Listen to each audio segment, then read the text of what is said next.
하나님 말씀이 로마서 12장 1절과 2절, 2절 보도록 합니다.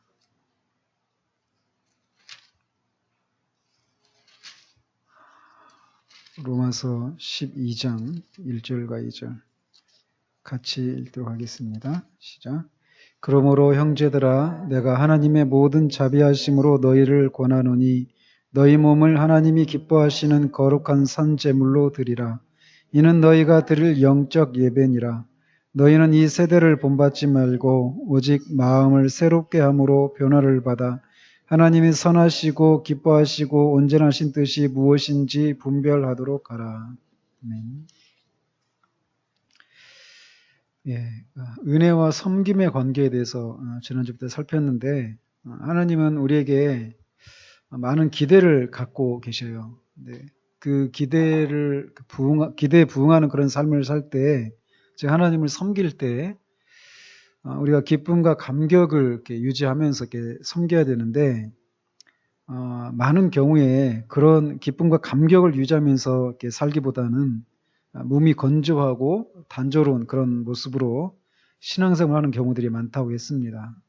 그렇게 되는 이유 중에 많은 경우가 저를 비롯한 많은 설교자들이 성도들로 하여금 하나님이 기대하시는 일을 하도록 하기 위해서 사람들의 어떤 양심의 가책이나 어떤 죄책감을 불러일으켜서 하나님의 기대에 부응하는 삶을 살도록 하는 그런 메시지 때문이다라고 하는 것을 이렇게 말씀드렸습니다.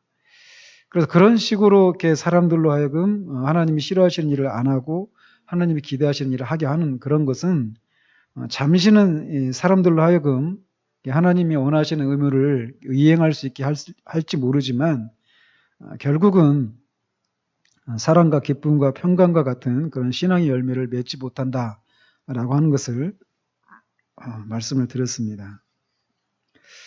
우리가 이런 것은 우리의 가정 생활에서도 이런 것을 이렇게 많이 볼 수가 있습니다. 그래서 아이들로 하여금 어떤 죄책감을 불러일으켜서 부모의 뜻에 이렇게 복종시키려고 할 때 별로 효과가 없다라는 것이죠. 그래서 단지 그 부모에게 혼이 날까봐 복종하는 그런 자녀, 즉 이 부모의 사랑을 받으려고 착한 행위를 하려고 하는 이런 자녀들은 결국은 어렸을 때는 어떤 부모의 사랑을 받으려고 복종할 수는 있겠죠. 그렇지만 길게 보면, 그래서 이 착한 행위를 하지 않으면 부모의 사랑을 받을 수 없다라고 하는 그런 생각 속에서 자란 아이들은 이 자신에 대한 부모의 사랑을 늘 의심할 수밖에 없습니다. 그래서 자라면서 자신의 행동이 부모의 사랑을 불러낼 만큼 되지 못하는구나, 이런 것을 자꾸 경험을 이렇게 반복하다 보면 이제 부모를 향해서 냉정한 마음을 갖게 되기가 쉽다라는 것이죠. 그리고 부모로부터도 인정을 못 받은 그런 자신에 대한 이 자신감의 결여, 이런 것이 그런 자신감이 부족한 그런 사람이 되기가 쉽다라는 것입니다. 근데 이런 일을 부모가 자녀한테 사랑을 베풀면서도 자녀들로 하여금 어떤 죄책감을 이렇게 가지게 해서 부모의 뜻에 복종하게 하려고 하는 이런 시도를 하는 경우들도 있어요. 예를 들면 아이들한테 어떤 선물을 사주거나 아니면 어떤 좋은 식당이나 이런 데 가서 어떤 좋은 음식을 사주거나 막 이렇게 할 때 그렇게 해서 그냥 아이들이 그냥 잘 먹고 잘 놀고 하면 좋은데, 그걸 해주면서 너희들이 이것을 누리게 하려고 엄마 아빠가 얼마나 고생한 줄 아느냐, 이런 것을 이렇게 하게 하는 경우가 있잖아요. 근데 그런 것들이 아이들의 마음엔 이 어떤 분노를 쌓게 만드는 것일 수 있다는 것이죠. 그러니까 내가 이렇게 좋은 것을 누리기 위해서 내가 엄마 아빠를 고생시키는구나, 이런 어떤 죄책감. 그래서 나중에는 그런 죄책감을 갖지 않으려면 어떻게 하겠어요? 부모한테 좋은 것을 이렇게 선물을 사달라고 하거나 어디 좋은 곳에 데려가달라고 하거나 이런 걸 안 하겠죠. 그죠? 결국에는. 그래서 그런 죄책감을 이렇게 누리면서 죄책감을 느끼느니 차라리 안 누리고 말겠다, 이런 마음을 갖게 된다는 것이죠. 근데 마찬가지로 기독교인들이 죄책감에서 이렇게 벗어나기 위해서 스스로를 고통스럽게 하는 경우들이 있다라는 것입니다. 그래서 그들은 이렇게 죄책감에 시달리면서 괴로워해야 하나님이 자신들을 사랑하신다라고 생각할 뿐만 아니라 심지어는 하나님이 그런 죄책감을 갖도록 요구하신다라고 믿기까지 한다라는 거예요. 언젠가 제가 이런 설교를 제가 청년 때 들었거든요. 다니던 교회에서. 전 도무지 동의가 안 되는 거예요. 그러니까 하나님이 우리한테 원하시는 게 무엇인지 아십니까? 갑자기 전라도 사투리가 나오려고 무엇인지.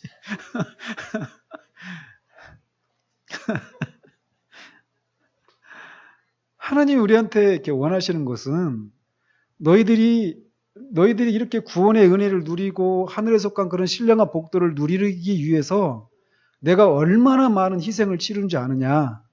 그거는 알고 누려라. 이렇게 하시지 않는다라는 거예요.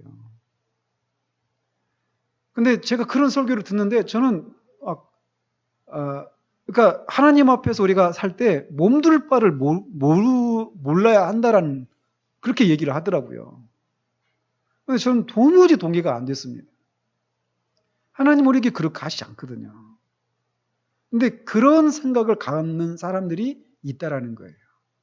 그래서 하나님 앞에 우리가 내가 뭘 누리는 것에 대해서 이것을 하나님 나한테 주시기 위해서 얼마나 많은 희생을 치렀는가 이런 생각을 가지면서 죄책감을 갖게 하는. 그래서 하나님이 그것을 요구하신다. 이렇게까지 말하는 사람들이 있다라는 것입니다. 여러분들은 그런 과정을 안 거쳤으니까 제가 이런 얘기 해봐야 무슨 얘기인가 이렇게 하실지 모르겠지만 저는 사실 이런 메시지를 들었거든요. 그리고 거기에 동의하지 않는 그래서 고통스러운 시간들을 보냈었거든요. 근데 실제로 있단 말이에요, 이런 게. 그래서 마치 이게 죄책감이 없이 올바른 신앙생활을 하는 것이 불가능하다라고 하는 이런 생각까지 이렇게 한다라는 것이죠. 그래서 죄책감을 느끼면서 오랫동안 죄를 뉘우치는 마음을 짊어지고 가야만 하나님의 은혜를 받을 수 있다라고 하는 이런 잘못된 확신 때문에 이런 모습들이 보여진다라는 겁니다. 죄에 대해서 슬퍼한다라고 하는 것이 무엇인지 모르는 이 피상적인 시대에 이런 신자들의 모습은 아주 진지하고 깊은 신앙인의 모습으로 비춰질지도 모릅니다. 자신의 죄에 대해서 막 죄책감을 느끼고 늘 그러면서 하나님 앞에 이렇게 살고 있는 그런 모습들이 말이죠. 그렇지만 우리가 죄책감으로 인해서 낙심하고 기쁨이 없는 생활을 하는 것을 가장 좋아할 존재는 사탄밖에 없어요.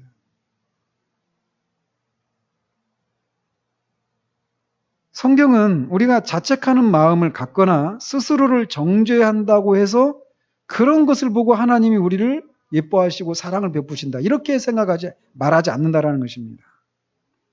우리를 하나님과 올바른 관계를 맺도록 하실 수 있는 분은 오직 하나님 자신뿐이에요. 그러니까 우리가 하나님과 올바른 관계를 맺기 위해서 어떻게 하느냐가 하나님과 우리와 관계를 맺게 해주시는 게 아니라 하나님이 우리와 올바른 관계를 맺게 하도록 하기 위해서 아들을 희생제물로 주셨다라는 거예요.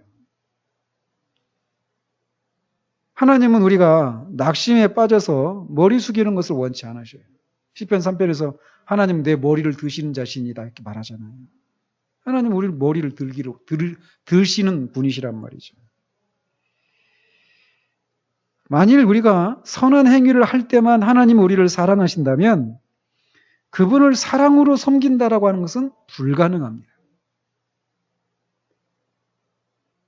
이렇게 하나님의 사랑이 조건적인 것이라면 그리고 또 하나님이 우리가 정해진 선 밖으로 벗어나는지 아닌지 이런 것을 살피고 있는 그런 하나님이시라면 혹은 하나님을 섬기는 이유가 단지 그분에게 인정받기 위한 것이나 죄책감에서 벗어나기 위한 것이라면 이런 것 때문에는 한동안은 하나님을 섬길 수 있어요. 이런 동기를 가지고.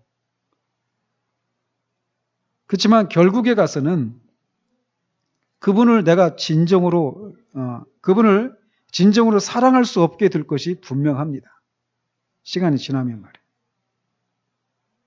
결국 그런 식으로 하나님을 사랑할 수 없는 자신을 이렇게 발견하게 되면 우리는 더 많은 죄책감을 느끼게 되고 더 많은 실망에 빠지죠. 그래서 이런 나를 또 극복하기 위해서 또 어떤 결심을 하고 또 그렇게 해보려고 하죠. 그러나 결국은 실패한단 말이에요.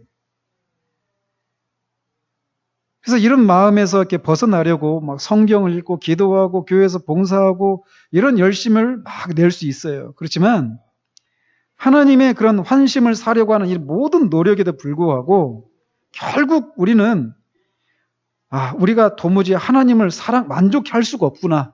이런 사실을 알게 되고 결국 절망해서 그분을 점점 덜 사랑하는 길로 나아가게 됩니다. 그래서 우리 모든 노력이 하나님을 정말 만족시킬 수 없다라고 하는 이런 좌절감은 우리를 더욱 완고하고 냉소적이고 더욱 낙심할 수밖에 없게 만든다라는 거예요.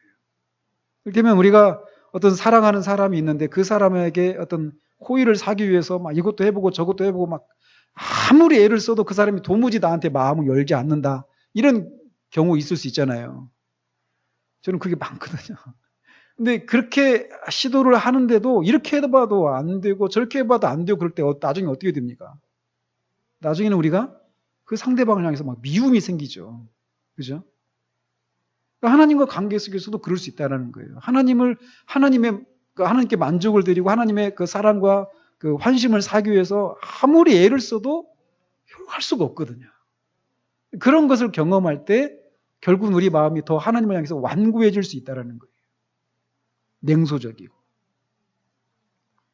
그렇기 때문에 이 바울은 하나님이 기뻐하신 일을 하도록 권고하면서 하나님의 자비를 기억하라고 말하는 것입니다. 왜냐하면 오직 하나님의 자비만이 우리로 하여금 하나님을 섬길 수 있게 하기 때문이라는 거죠. 오직 그리스도만이 없애주실 수 있는 그 죄책을 우리 스스로 없애려고 애쓴다면 우리는 그분을 사랑하고 섬길 수 있는 능력을 잃어버리게 된다라는 거예요. 하나님은 죄책을 없애기 위해서 우리를 징벌하지 않으십니다. 그 대신 우리 대신 하나님의 아들을 징벌하셨어요. 하나님 우리의 고통 위에 그분의 원하시는 그런 삶을 이렇게 건설하기를 원하지 않아요.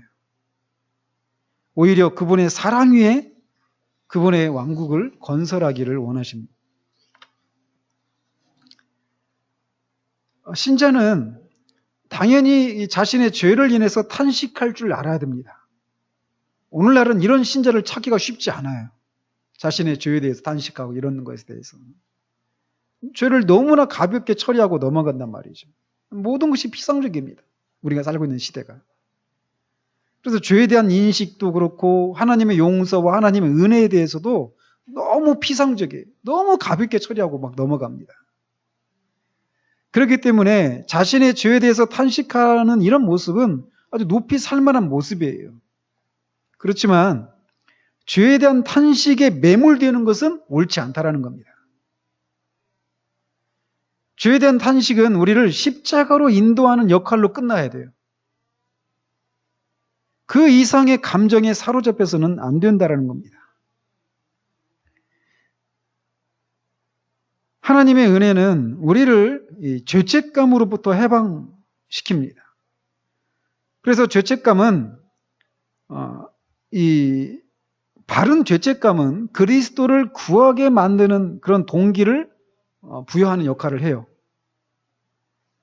그래서 그리스도를 통해서 사죄의 은총을 이제 경험하게 되는데 그 이후부터는 더 이상 죄책감에 시달려서는 안 되고 은혜에 대한 감사를 통해서 그분을 기뻐하고 섬기는 삶으로 나아가야 한다는 거예요.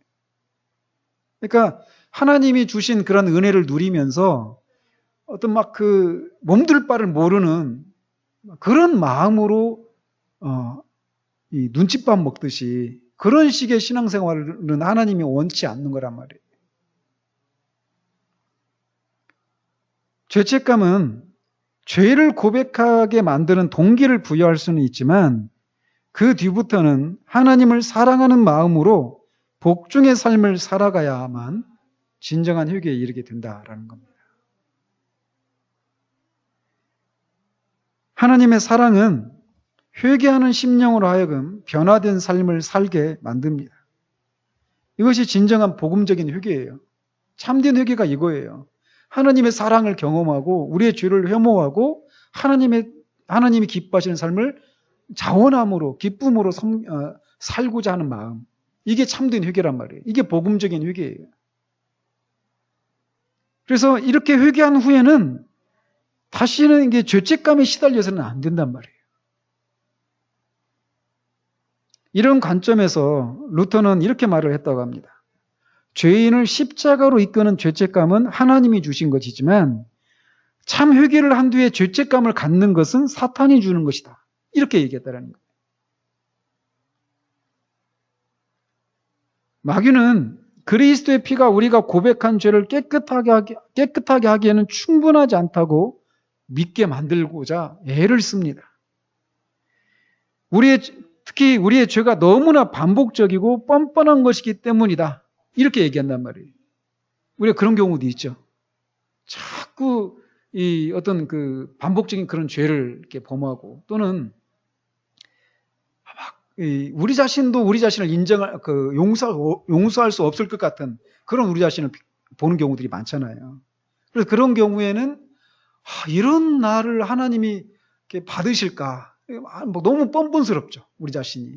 그래서 하나님 앞에 어떤 이런 내가 어떤 죄책감을 갖고 살아가는 것이 오히려 하나님 앞에 바른 행동같이, 바른 행위인 것 같이 생각하는 그런 경우들이 있어요. 그렇지 않던가요? 그런 경우들이 있단 말이에요. 그러나 그것은 하나님이 주시는 것이 아니다라는 거예요. 그런 죄책감은.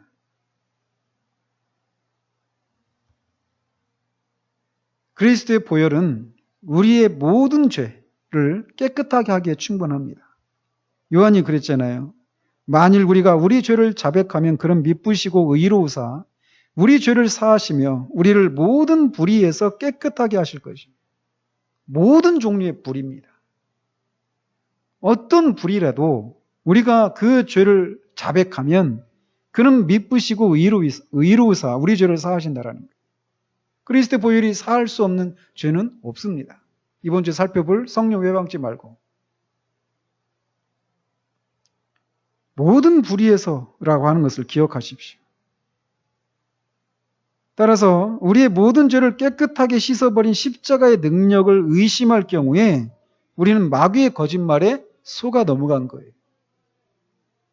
그럴 경우에 우리는 이 보혈로 깨끗이 씻길 수 없다면 우리가 다음에 취하는 행동이 무엇일까요?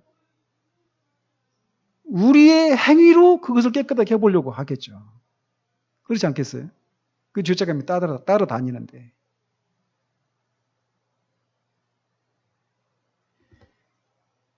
하나님의 사랑은 감사하는 마음을 불러일으킵니다. 그러니까 그래서 오직 감사하는 마음으로 하나님을 섬길 때 우리는 신앙의 열매를 맺을 수 있어요. 감사하는 마음을 가질 때 우리는 하나님의 그 다함이 없는 사랑을 알게 되고 하나님과 우리가 영원한 관계를 맺고 있다는 사실을 확신할 수 있습니다. 그래서 이런 확신은 우리로 하여금 능력 있는 신앙생활을 가능하게 합니다.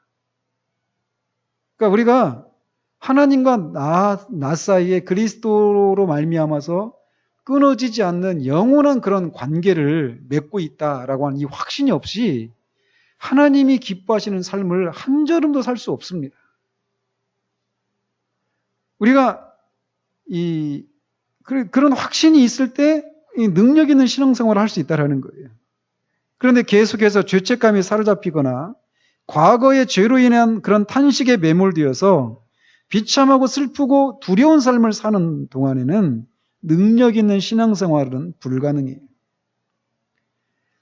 하나님은 우리가 우리의 모든 죄와 죄책감을 십자가 앞에 가지고 나가서 그곳에 내려놓고 일어나 머리를 들고 사죄의 은총을 기뻐하면서 과거의 죄에서 벗어나 능력 있는 신앙생활을 해나가기를 원하십니다. 근데 이와 달리 마귀는 우리로 하여금 죄책감에 사로잡혀서 하나님을 섬기게끔 우리를 유도해요. 그러니까 죄책감에 사로잡힌 채 하나님을 섬기는 동안에는 능력 있는 생활을 할 수가 없어요. 근데 자꾸 그런 경우 있잖아요. 여러분들이 불현듯 여러분도 까맣게 잊고 있었던 과거의 죄들, 이게 딱 떠오를 때 있죠. 하나님을 향해서 막 내 마음이 뜨겁고 하나님을 위해서 막 살고 싶은 그런 마음일 때 특히 그런 생각이 일어날 수 있습니다. 그래가지고 갑자기 그 과거에 나도 잊어먹었던 그 죄들이 하나 불쑥 딱 떠오를 때 우리 마음이 싸늘해지고 막 하나님 앞에 나아갈 담대함을 잃어버리고 이런 나를 하나님이 받으실까? 이런 생각이 막 들죠. 그러는 동안에는 능력 있는 상황을 할 수가 없어요. 그러나 하나님께서 그 모든 과거와 현재와 미래의 모든 죄를 그의 아들의 희생제물을 통해서 완전히 깨끗하게 씻겨주셨다. 더 이상 나에게 그 죄에 대한 책임을 묻지 않으신다. 이런 이 하나님의 용서를 확신할 때 우리는 지속적으로 하나님을 섬길 수 있는 능력을 갖게 되는 거예요. 그래서 우리가 매 설교에서 이런 얘기를 들어야 되는 거예요. 날마다. 왜냐하면 날마다 우리가 거기서 흔들리는 경우들이 경험하거든요. 다시 말해서 하나님의 환심을 사기 위해서 노력하는 것이 아니라 그분이 이미 우리를 용서하셨다라고 하는 사실을 확신할 때 우리는 능력 있는 신앙생활을 하게 된다라는 겁니다. 사죄의 은총을 확신하는 신자는 하나님의 사랑 안에서 기뻐하지만 하나님의 환심을 사기 원하는 사람은 공로를 세우려고 애쓰는 삶을 살게 됩니다. 얼마나 다른 삶입니까? 그죠? 그 사죄를 확신하고 그 구원의 은혜를 막 누리면서 하나님 앞에서 감사함으로 능력 있게 사는 신자와 그걸 확신했기 때문에 그런데 막 그런 열심과 애를 써서 하나님의 환심을 사기 위해서 애를 쓰는 사람의 삶은 얼마나 차이가 있느냐라는 거예요. 아들과 종의 차이죠. 따라서 어떤 동기에서 하나님을 섬기려고 하는가 이것은 굉장히 중요한 문제라는 거예요. 즉 내가 하나님이 나한테 은혜를 베풀어 주셨기 때문에 감사하는 마음에서 하나님을 섬기는가 아니면 하나님께 어떤 무엇인가를 기대하고 그게 죄이든 어떤 것이 죄의 용서든 어떤 구원의 은혜든 어떤 것이든 간에 하나님으로부터 무엇인가를 얻어내기 위해서 어떤 신앙생활을 하는 것과는 큰 차이가 있다는 거예요.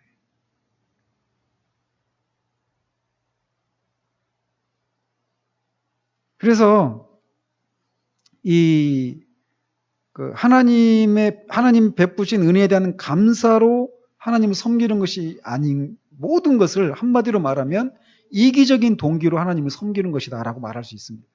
그죠? 내가 어떤 것인가를 얻기 위해서. 그래서 결국 이런 이기적인 태도를 가질 경우에 신앙을 유지할 수 없고 능력 있는 신앙생활도 할 수가 없다라는 거예요.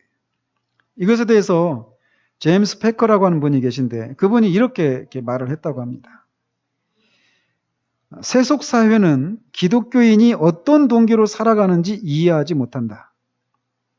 기독교인의 삶을 가능케 하는 것이 무엇이냐라는 질문을 불신자에게 던지면 그들은 한결같이 기독교는 이기적인 동기에서 이루어진 종교라고 주장한다. 기독교에 대한 불신자들의 생각은 대개 이렇다. 먼저 그들은 기독교인들이 신앙을 갖지 않을 때 혹시 불행을 당하게 될지도 모른다는 생각에서 신앙생활을 한다 이렇게 생각한다는 거예요. 마치 이렇게 보험을 드는 것과 같죠. 그죠? 그리고 두 번째는 기독교인들이 자신들의 목적을 달성하기 위한 어떤 도움과 지지를 얻기 위해서 신앙생활을 한다 이렇게 생각한다는 거예요.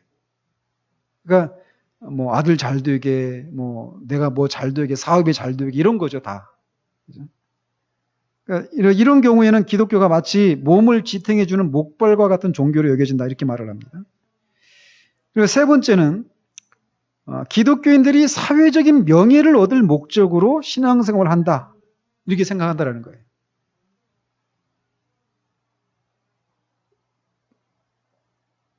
근데 이게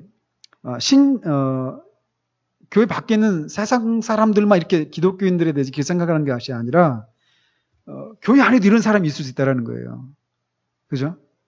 그래서 뼈가 계속 말해요. 물론 신자들 가운데는 이런 동기에서 신앙생활을 하는 사람들도 없지 않습니다. 이 점을 부인할 수는 없습니다. 근데 이 표현이 굉장히 웃겨요. 하지만 말을 집안으로 들여놓는다고 해서 인간이 될 수 없는 것처럼 이기적인 목적을 추구하는 사람이 교회에 다닌다고 해서 기독교인이 될 수는 없습니다. 아주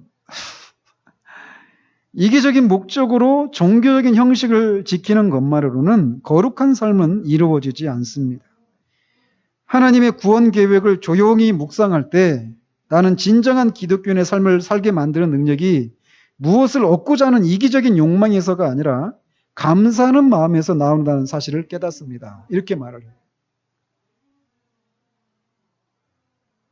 신자들 가운데는 지옥에 대한 두려움과 천국에 가고자 하는 열망 때문에 신앙생활을 하는 사람들이 있습니다. 물론 이렇게 시작할 수 있습니다. 그러나 계속해서 이런 상태에 머물러 있는 것은 문제라는 거예요. 하나님의 사랑에 감격하는 마음이 없이 단순히 개인적인 유익을 얻고자 신앙생활을 하는 것은 마귀가 주는 생각입니다. 그래서 어떤 사람이 성숙한 기독교인이 아닌가를 말해주는 것은 개인적인 유익을 얻으려고 하는 그런 헛된 시도를 하느냐, 아니면 하나님의 사랑에 감사하는 마음을 갖느냐에 달려 있습니다.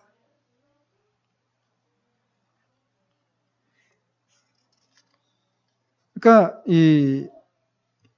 어떤 기독교인의 의무를 행하는 것이 그것을 통해서 어떤 유익을 얻기 위한 것이냐, 아니면 하나님이 베푸신 은혜에 대한 감사로 어떤 의무를 행하는 것이냐, 이것에 의해서 성숙한 그리스도인이 아니냐를 구분한다라는 거예요. 그러면은 우리가 그 하나님 앞에서 하나님 우리를 무조건적으로 사랑해 주신다고 해서 우리가 하나님 앞에서 행해야 될 의무가 없어지느냐? 그건 아니죠. 그렇지만 하나님의 사랑이 우리의 동기를 변화시킨다라는 거예요. 그러니까 무엇을 얻기 위해서 하는 이런 이기적인 동기가 아니라 하나님 우리에게 주신 어떤 은혜 때문에 하나님을 섬기려고 하는 이런 마음의 변화가 일어나는데, 그게 무엇이냐? 하나님의 사랑이 그렇게 한다라는 거예요. 그래서 의무는 변하지 않습니다. 의무는 변하지 않지만 그것을 행하는 마음의 동기는 변할 수 있다라는 거예요. 그리고 변해야 한다라는 거예요. 그 마음을 변화시키는 건 뭐냐? 사랑이라는 것이죠. 자비, 은혜. 따라서 하나님이 우리를 무조건적으로 사랑하신다고 약속하셨기 때문에 죄를 지으면서 우리 마음대로 살아도 되는 것은 아닙니다. 마귀는 지속적으로 우리를 유혹해서 죄를 짓게 만듭니다. 그리고 그 유혹에 넘어져 죄를 짓게 되면 우리가 많은 그런 손상을 입게 되죠. 그것이 어떤 우리 개인에게만 영향을 끼치는 경우도 있지만 우리가 죄를 지음으로 인해서 우리 가족에게까지도 고통을 줄 수도 있어요. 그래서 우리가 이 죄를 지음으로써 어떤 나타나는 그런 결과들을 두려워할 줄 알아야 돼요. 그래서 그것 때문이라도 죄를 지으면 우리가 이런저런 고통을 겪는다, 나뿐만 아니라 내 가족도 겪을 수 있다, 이런 생각을 할 때 죄를 덜 짓게 되겠죠. 그죠? 그렇지만 그것이 어느 정도는 우리가 죄를 짓는 것을 예방할 수는 있어요. 그렇지만 무엇보다도 하나님의 사랑에 감격하는 마음이 있을 때 죄를 멀리할 수 있다는 겁니다. 결국 하나님의 사랑에 감사하는 마음이 없다면 거룩한 삶을 살아갈 수가 없는 거예요.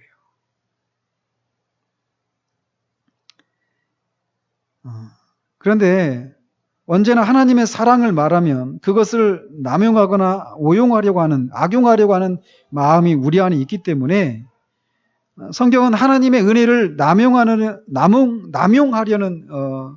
신자들을 향해서 두 가지를 경고하죠. 하나는 그렇게 하나님의 사랑을 남용하고 죄를 지으면 마음대로 살아가는 경우에 하나님께서 징계하신다. 하나님 징계를 가지고 경고하시고, 또 하나는 그 은혜를 남용하게 될 경우에 하나님의 자비를 누릴 수 없게 된다. 이런 걸 가지고 우리를 경고하십니다. 그래서 우리가 이미 그 죄를 짓는 자들에게 하나님은 그냥 내버려 두신 것이 아니라 징계를 하신다. 이걸 우리가 살폈죠. 살피면서 말씀을 드렸지만 징계가 징벌은 아니에요. 그죠? 근데 다시 말씀드리지만 여러분이 실제로 어떤 하나님이 주시는 그런 징계를 경험하게 될 때 가장 먼저 드는 생각이 무엇이냐면 내가 하나님 앞에 이런저런 어떤 죄를 지었으니까 죄값을 받는 거지. 이런 생각이 먼저 듭니다. 근데 그게 아니라는 거예요.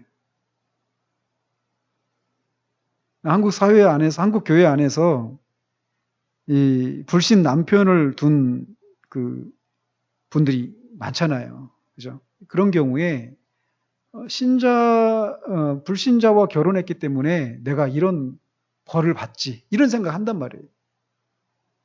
그죠? 삶이 어려울 때마다. 그리고 정말 아주 초보적인 그런 믿음이라고 할지라도 어쨌든 이 믿는 남편을 둔 어떤 교회 안에 있는 사람은 모든 게 다 잘 나가고 잘 되고 이런 모습 볼 때 나는 불신자하고 결혼하지 말라고 했는데 했기 때문에 이런 벌을 받지. 이런 생각 한단 말이에요. 징계가 징벌인 것처럼 생각한단 말이에요. 이 생각 떨치기 쉽지 않습니다. 쉽지 않아요.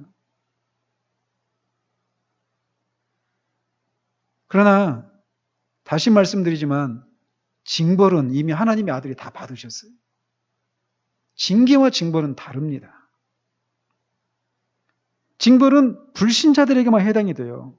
신자는 이미 그리스도께서 죄에 대한 징벌을 다 당하셨습니다.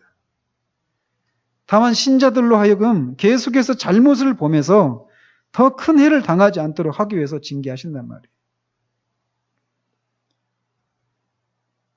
그렇지만 이게 징계가 그래서 신자를 영적으로 해치지는 않아요. 오히려 저번에도 말씀드린 것처럼 신자를 향한 하나님의 사랑을 보여주는 겁니다. 징계가 오히려. 왜냐? 그 속에서 하나님을 더 알게 되고 우리를 향한 하나님의 마음과 하나님의 손길을 보게 되거든요. 징계를 통해서.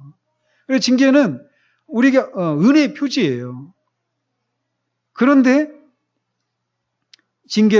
그것이 하나님의 사랑의 표현이긴 하지만 징계를 당할 때 당시에는 슬퍼 보이잖아요. 그죠? 고통스러운 거예요, 징계는. 그래서 이 여러 가지 불이익이 따르고 고통을 겪게 돼요. 징계가. 그래서 징계인 거죠. 고통스럽지 않다면 그게 징계겠어요? 상이지. 그죠? 그래서 신자는 징계를 통해서 죄를 뉘우치고 돌이켜 하나님의 사랑을 새롭게 깨닫고 또 미래의 시련을 대비할 수 있는 힘을 얻게 돼요. 그런 유익이 있어요. 그럼에도 불구하고 고통을 겪는 것은 사실이라는 거예요. 그러니까 하나님의 사랑을 남용하면서 죄를 짓고 어쨌든 그래도 나는 하나님 날 사랑하시 이런 생각을 하면서 자기 마음대로 살아가게 될 때 징계를 한단 말이에요. 그리고 징계가 비록 징벌은 아니지만 고통스럽다라는 거예요. 이것을 우리한테 기억하게 하시는 거죠. 그래서 우리로 하여금 하나님의 사랑을 남용하지 않도록 한단 말이에요. 그래서 이 신자가 저지르는 악에 대한 하나님의 태도와 이 신자가 아닌 사람들이 저지르는 그런 악에 대한 하나님의 태도는 다르다라는 겁니다. 똑같은 악을 행하는데도 그것을 대하는 태도가 하나님의 태도가 다르다라는 거예요. 이것을 사무엘 볼턴이라는 분이 이렇게 얘기했다고 합니다. 하나님은 복음 안에 있는 신자의 연약함을 악으로 보지 않으신다.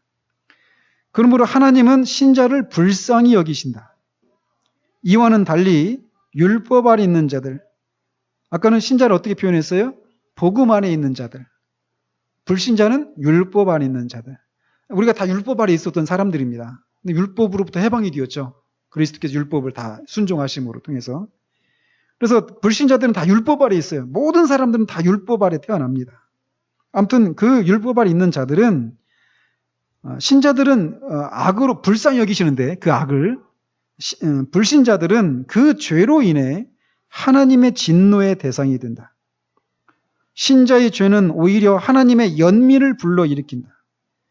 이는 마치 두꺼비가 독을 품고 있으면 증오의 대상이 되나 사람이 독에 중독되어 있으면 연민의 대상이 되는 것과 같다. 두꺼비는 독을 지니는 것이 본성이지만 사람에게 있는 독은 질병이다. 사악한 사람에게 존재하는 죄는 두꺼비의 독과 같다. 하나님은 그의 죄와 그 사람을 미워하신다. 그것은 그 사람의 본성이다.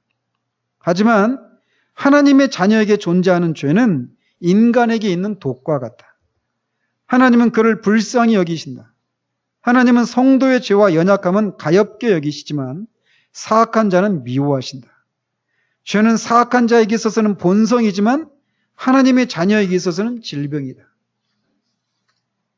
이거를 아는 건 우리로 하여금 우리 안에 있는 어떤 죄를 발견했을 때 하나님 앞에서 우리가 죄책감에 시달리지 않을 수 있는 아주 중요한 깨달음입니다.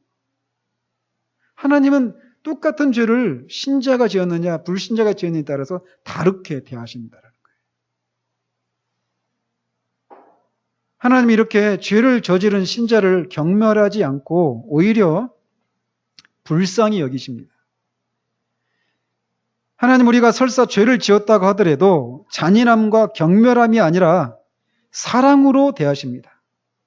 불쌍히 여기신다라는 거예요. 그런데 우리가 죄를 지을 때 하나님이 분노하시잖아요. 그죠? 그리고 그것을 우리에게 나타내시죠. 하나님의 사랑을 우리가 더 이상 누릴 수 없는 방식으로. 그죠? 근데 그렇게 하시는 이유는 그분 자신이 불쾌해서가 아니라 죄의 결과로 인해서 우리가 해를 당하게 될 것을 염려하시기 때문이에요. 우리가 아이들이 넘어지거나 또 다치거나 막 그러면 어떻게 합니까? 어떤 때는 혼내기도 하죠. 왜 막 좀 조심하지 막 하면서 혼내잖아요. 그 애가 미워서 그럽니까? 그것 때문에 애가 다치니까. 그죠? 그게 어떤 분노라고 하는 이런 표현으로 나타나잖아요. 근데 그게 분노가 어떤 악한 짓을 한 다른 사람이 한 짓에 대해서 우리가 대하는 것과는 다른 종류의 분노란 말이에요. 그죠? 하나님 우리가 죄를 지었을 때 우리에게 분노하시는 것 같이 하나님의 얼굴을 감추시는 이런 것은 우리 존재 자체가 불쾌해서가 아니라 죄로 인해서 우리 영혼이 해를 당할 것을 염려하시는 것 때문에 그렇게 분노로 표현하신다는 거죠. 따라서 우리가 하나님의 그런 혹독한 징계를 당하고 있는 동안에도 하나님은 우리를 변함없이 사랑하신다는 사실을 분명히 알고 있어야 돼요. 하나님은 우리를 그분의 자녀로 부르기를 기뻐하시고 우리의 삶이 죄로 인해서 유린되는 것을 슬퍼하십니다. 그래서 하나님은 마치 악성 종양처럼 죄가 우리 안에서 악성 종양처럼 퍼져서 우리 영혼을 부패하게 만들지 못하도록 징계를 통해서 이 과거에 누렸던 모든 안락함을 막 흔들어 버리죠. 그래서 우리가 지금 깨닫게 하시는 거예요. 아, 내가 지금 하나님 길에서 벗어났구나. 하나님 기뻐하시는 길에서 벗어났구나. 이것을 깨닫게 하신다는 거죠. 징계를 인한 고통은 우리를 치유하기 위한 것입니다. 우리를 징계하시는 하나님의 마음은 여전히 자비로 충만해요. 이렇게 징계를 통해서 우리가 하나님의 자비를 남용하는 것을 경고하십니다. 그럼에도 불구하고 이 징계가 하나님의 자비의 표현이라는 거예요. 또 하나님의 자비를 우리가 남용할 수 없는 또 다른 이유가 있다면 이렇게 은혜를 남용할 경우에 그분의 자비를 기대할 수 없기 때문에 그렇습니다. 하나님은 그분을 사랑하는 자들의 경우에 모든 것이 합력해서 선을 이루도록 섭리하십니다.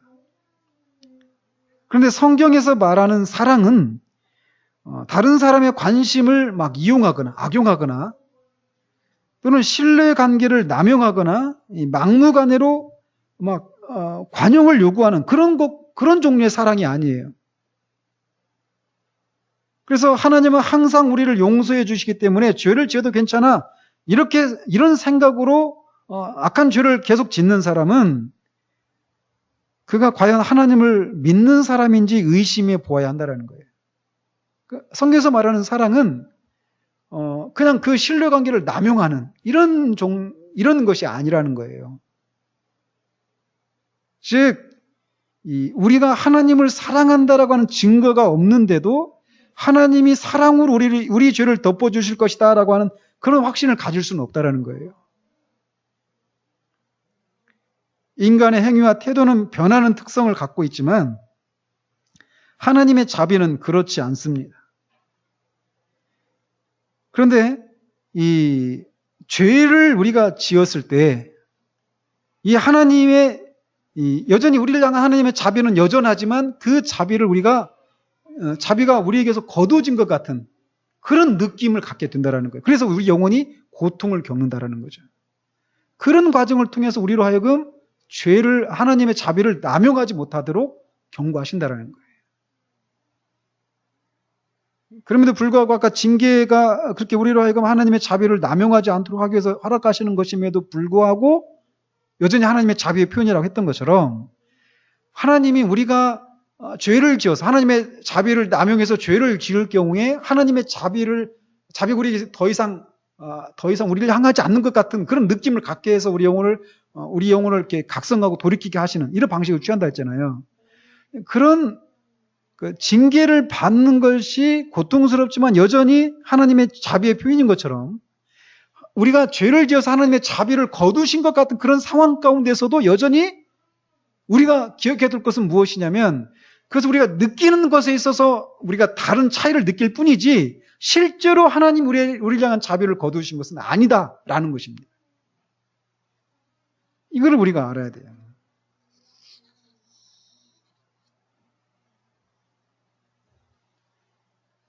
그래서 이거 한번 보십시오. 우리가 죄를 지었을 때 하나님과의 교제의 변화가 생긴다, 안 생긴다? 생기죠. 죄를 짓는데 하나님 앞에 하나님과 교제하는데 아무런 문제가 없어요? 죄를 짓고도 막 기도가 술술 나오고 예배에 은혜가 있고 막 그래요? 아니죠. 하나님의 교제에 분명히 차이가 있어요. 그러면 죄를 짓는다고 해서 우리의 자녀라고 하는 신분이 변합니까? 안 변해요. 또 우리가 죄를 지면 하나님의 축복을 느끼는 그런 정도의 차이가 있을까요? 없을까요? 분명히 있죠. 그죠? 그렇지만 우리의 행복에 대한 하나님의 염려, 여기 변화가 있을까요? 여기는 없어요.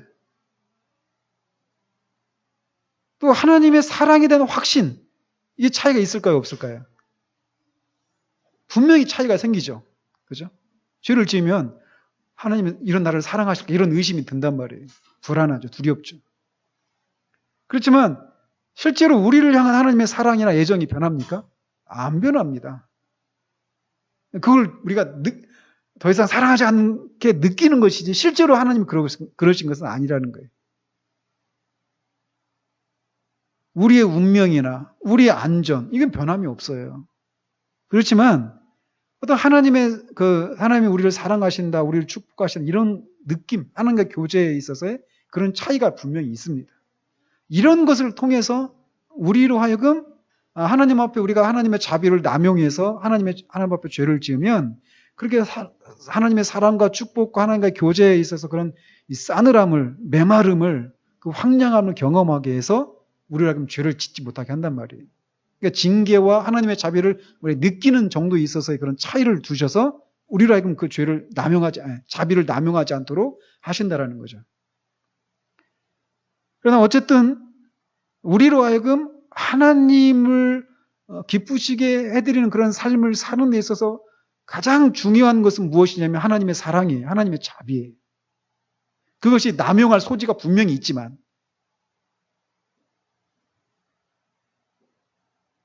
그래서 우리가 키우는 자녀들도 부모가 무조건적으로 사랑해 주는 것인지 아니면 잘해서 사랑해 주는 것인지를 구별할 줄 압니다.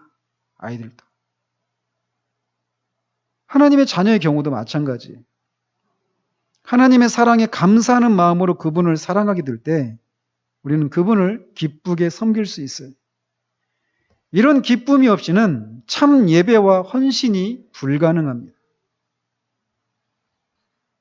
호라티우스 보나르가 이렇게 말을 했습니다. 우리를 향한 하나님의 사랑과 그분을 향한 우리의 사랑이 함께 협력해 거룩한 삶을 만들어간다. 그러니까 하나님의 나를 사랑하신다 이 생각을 가지고 우리 쪽에서는 하나님을 향한 사랑, 하나님을 사랑하는 이런 것이 없는 이런 속에서는 거룩한 삶의 열매가 맺을 수가 없어요. 두 가지가 같이 있다는 거죠. 같이 협력해서. 두려움에서는 참 복종이 나올 수 없다. 공포심을 갖는 한 거룩한 삶의 열매를 맺을 수 없다. 하나님의 은혜를 확신치 못하고 침울한 마음을 갖게 되면 욕망을 정복할 수 없고 왜곡된 의지를 바르게 할 수도 없다. 십자가의 용서가 죄의 뿌리를 근절해 그 모든 가지가 다 시들어 버렸다는 사실을 믿을 때, 즉 죄를 용서하신 하나님의 사랑을 확신할 때만 그렇게 할 수 있다.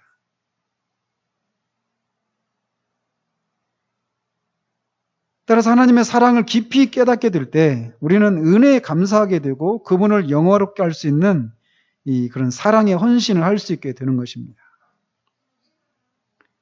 그래서 하나님 나라를 위한 그런 삶을 살기 위해서는 하나님이 먼저 하나님이 죄인인 우리를 먼저 사랑하셨다는 진리를 깨닫는 것이 필요해요.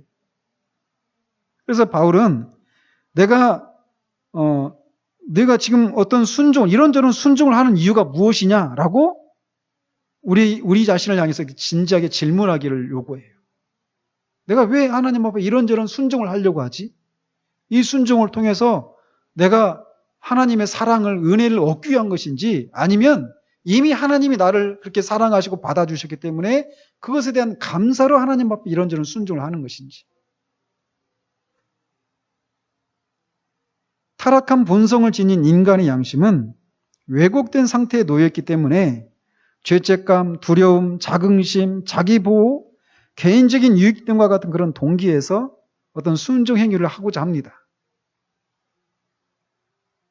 그런데 바울은 이런 잘못을 시정하기 위해서 하나님의 자비하심으로 권한다라고 얘기를 하는 거예요. 즉 잘못된 그런 개인적인 이기적인 그런 동기로 하나님을 섬기려고 하는 이런 것에는 치우책도 여전히 하나님의 자비를 경험하는 것이라는 거죠. 죄책감을 없애려고 하나님을 섬기는 경우에는 오히려 죄책감에 의해서 지배당하게 될 뿐만 아니라 나중에는 자기 의의를 내세우려고 하는 그런 우의를 범하게 됩니다.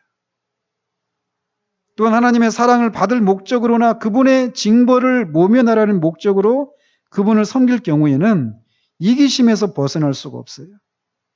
오직 하나님의 자비를 기억할 때만 사랑으로 그분을 섬길 수 있습니다.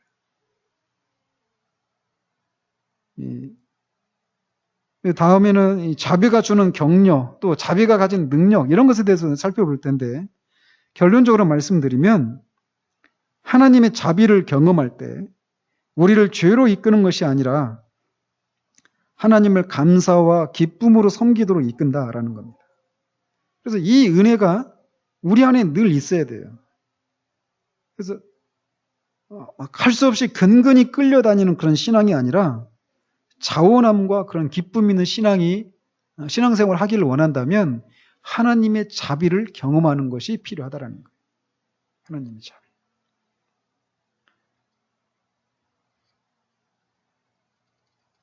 덧붙여서 이렇게 말씀을 드리고 싶은 것이 있다면 이 하나님의 자비를 우리가 늘 현재적으로 이렇게 경험하고 누리기를 원한다면 기도 생활이 필요해요. 기도 생활이 없이는요, 절대 유지할 수 없습니다.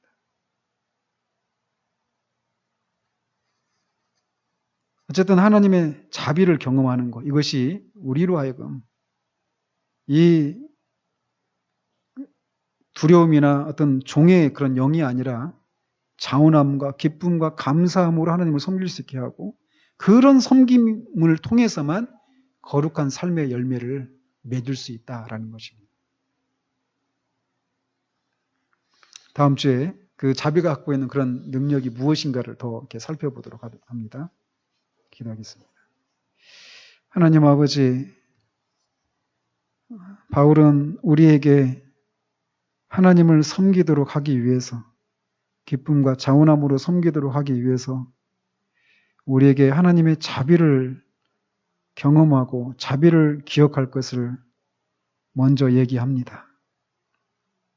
얼마나 우리 인간이 어떤 존재인지를 얼마나 잘 알고 있는 그런 것에서 나온 가르침인지요. 하나님 아버지, 우리가 주님을 섬기는 삶을 살아갈 때 그리스도를 통해서 하나님 우리의 모든 죄를 다 용서해 주셨고 이미 받으셨다라고, 우리 자신을 받으셨다라고 하는 이 사실을 정말 어떤 상황 가운데서도 우리가 놓치지 않고 끝까지 붙들 수 있는 그런 우리 될 수 있도록 주님 도와주시옵소서. 하나님의 자비를 우리가 경험하지 않으면 우리는 곧장 우리의 어떤 행위를 통해서 하나님의 호의를, 환심을 사려고 하는, 그래서 결국은 하나님을 사랑할 수 없는, 사랑으로 섬길 수 없는 그런 나락으로 우리가 향하게 됩니다. 하오니 하나님, 우리가 정말 하나님 앞에서 하나님과 그런 교제를 끊임없이 누리는 가운데 정말 우리를 향한 하나님의 자비가 무엇인지, 어떤 것으로 나타나는지를 정말 늘 기억하고 그 자비가 우리를 움직여서 하나님을 섬기되 기쁨과 자원함으로 섬기게 하시고 그 과정을 통해서 정말 하나님이 기뻐하시는 거룩한 삶의 열매들이 맺혀지는 그런 우리들의 삶이 될 수 있도록 주님 도우시기를 원합니다. 예수 그리스도 이름으로 기도합니다. 아멘.